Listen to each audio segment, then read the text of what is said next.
Oh, halo, selamat pagi semuanya. Sekarang hari Minggu, guys. Nah, seperti biasa, nggak ada libur bagi kita, guys. Jangan lupa ngopi dulu. Jadi hari ini tetap produktif, guys. Jalanin usaha meskipun sendirian. Kalian jangan lupa mampir, guys. Yang suka makanan pedas atau cemilan ringan, di Snack Mas Raden ada di Shopee. Jadi sebelum gue ini sebenarnya nggak satu job desk kan, banyak banget. Maksudnya kadang gue ngedit desain gitu, dikirim di ya platform luar buat gue jual desainnya. Kadang gue jadi kalau lagi ada waktu luang banget, gue bikin video yang banyak terus diafiliatin gitu. Affiliate juga nggak satu akun, men. Kalau toko gue sekarang ini nggak ada kirimannya, nggak terlalu membeledak gitu. Masih bisa ke handle. Itu pun ya alhamdulillah. Sebelum gue seperti sekarang ini, gue mau cerita sedikit ya. Kenapa sih banyak job desk banget gitu. Sebelum itu apa anjing, gue gak, bahasa Indonesia gue kurang baik, guys, sorry. Masih belajar.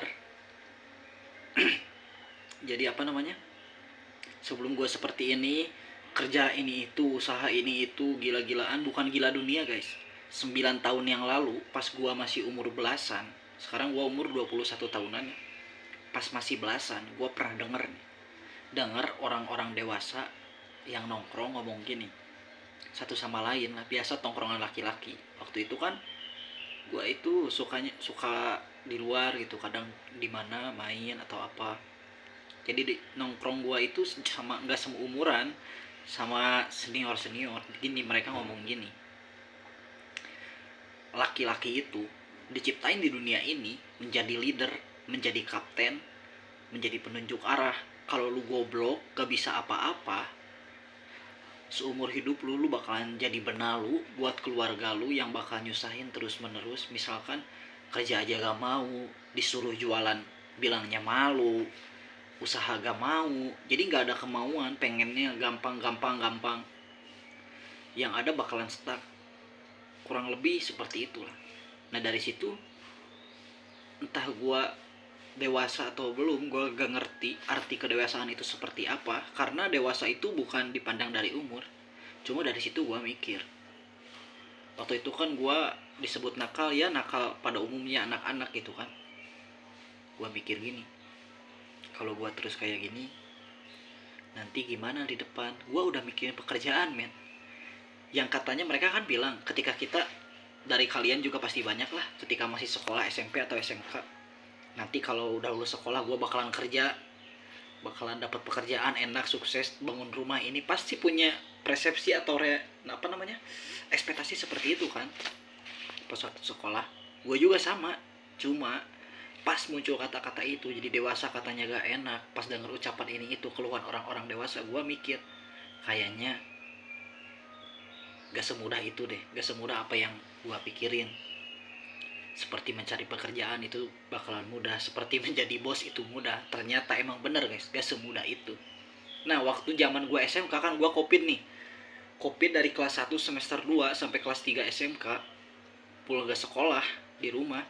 Nah di situ gue mulai belajar, men, mencari arti kata kerja itu gak enak. Gue mulai belajar jadi kurir paket freelance.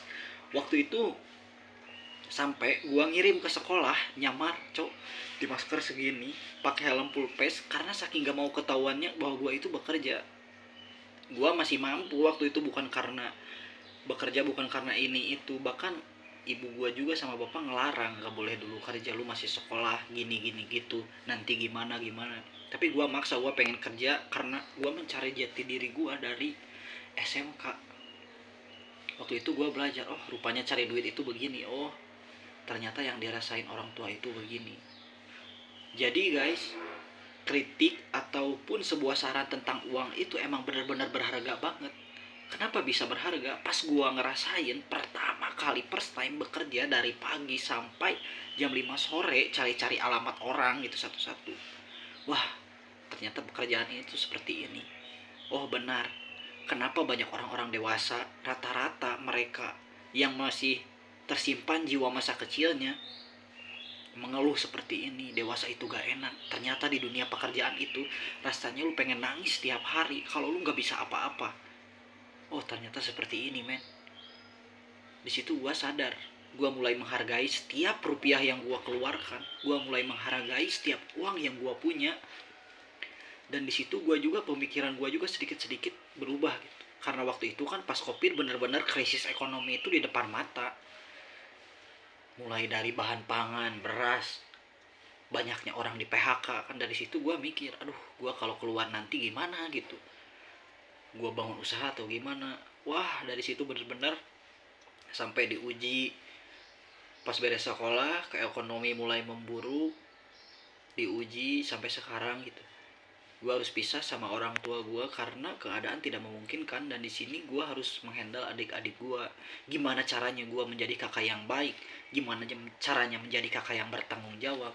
Akhirnya gue memutuskan diri, bukan dari apa yang gue gak punya, bukan dari mikir gue harus kemana, enggak men.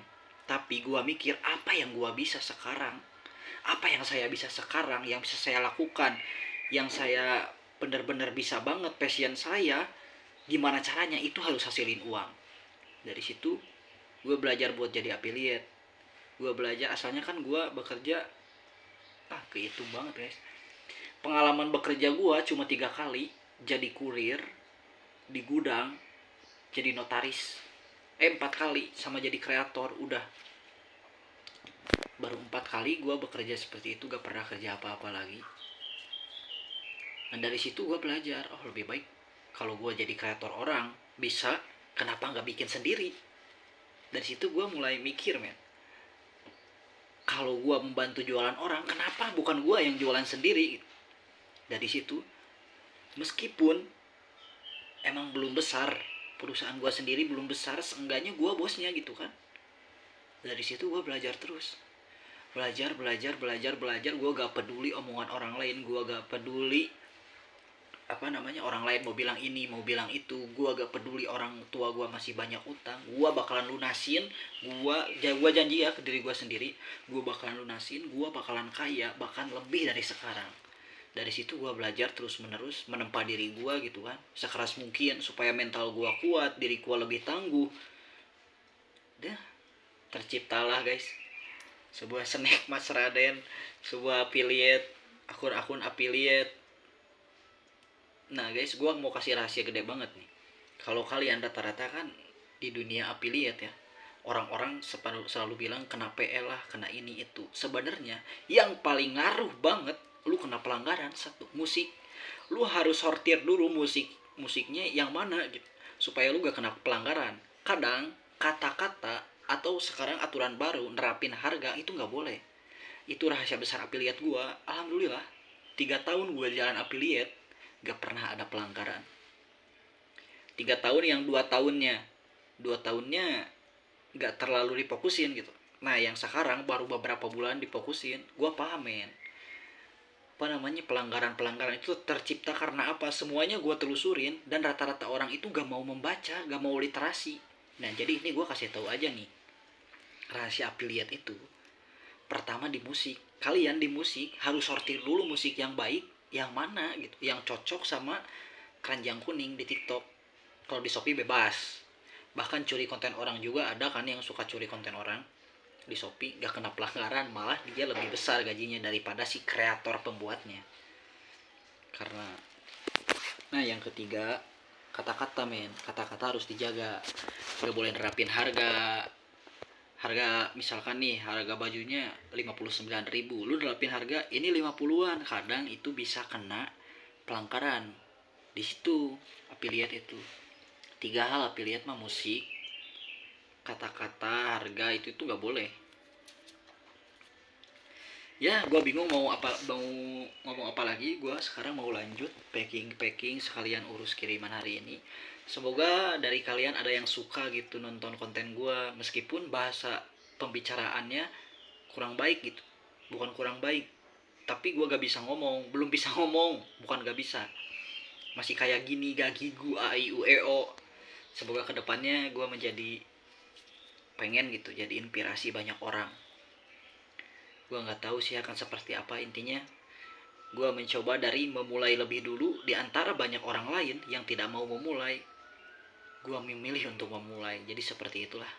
Terima kasih banyak guys.